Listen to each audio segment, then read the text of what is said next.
I am Ralph Michaels bringing you a Thursday NBA doubleheader. It is April 24th. Thank you for tuning in. We're talking about tonight's TNT doubleheader. First game, we're talking about Knicks and Pistons, game number 3, 7 p.m. Eastern, TNT TV. Now, this is clearly a situation where I am going to back the Knicks. In the Knicks, we have an experienced playoff team that played a very poor game against Detroit in game number 2. Towns was out of his game, and it just changed the entire offense for the New York Knicks. He scored 23 points in game 1, 10 of 14 shooting. But he only had 10 points on Monday and took just 3 shots in the second half and no shots in the fourth quarter. Detroit was able to take him out of his game. Thibodeau says if we're going to commit to 2 or 3 people on him, we need to force him to pass the ball off and still get him involved in the offense. I think they'll find a way to do it. Another reason I like New York, they had only 15 assists that game. As I told you, they were out of their routine. That's the lowest assist total they had the entire season. I clearly expect them to bounce back to that. And while you may think this Pistons team's overachieved this year and they're very excited to be home, let's remember this Pistons team has not been in the playoffs for the last 4 or 5 years. I think it's actually a negative to play at home. They were nervous game 1. They were comfortable game 2. Now they have to play game 1 in front of their home fans. This is the first playoff game in 5 years at home. I think we're going to see some tightness in them that the Knicks can exploit. And oh yeah, by the way, playoff teams in round 1 since 2018, excluding the bubble year, if they're off a loss as a home favorite, it's pretty simple, guys. 33-11 against the spread, 75% ATS.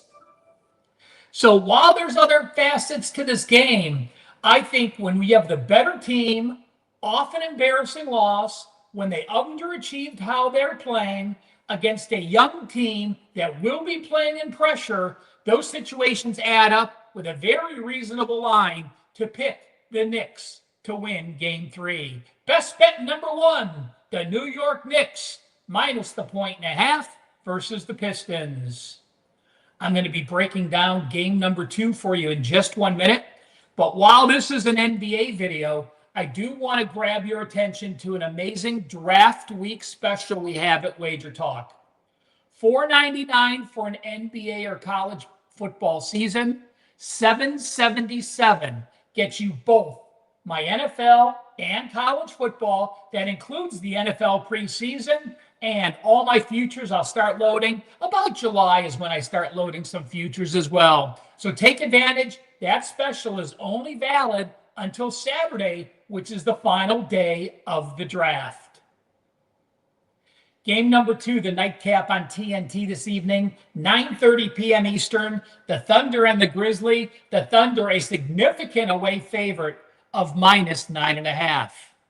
Now, folks, when I was in this business in the 90s and 2000s, I will tell you this. It was pretty much an automatic that if an NBA playoff team was down 0-2, returning back home, you play them the first quarter, you play them the first half, and you take it to the bank.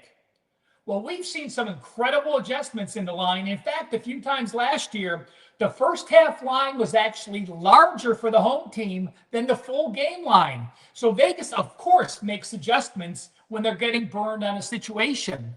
But that doesn't quite hold as true if a team is 0-2 and a huge home dog. When we look at those teams, 0-2 playoff teams in round 1 that are a dog or a small favorite, -1 or -2, they have only gone 9-25 straight up, 26.5%, and 11-22 with 1 push, 33% against the spread. Now, I did break down the quarter and the half scoring for you.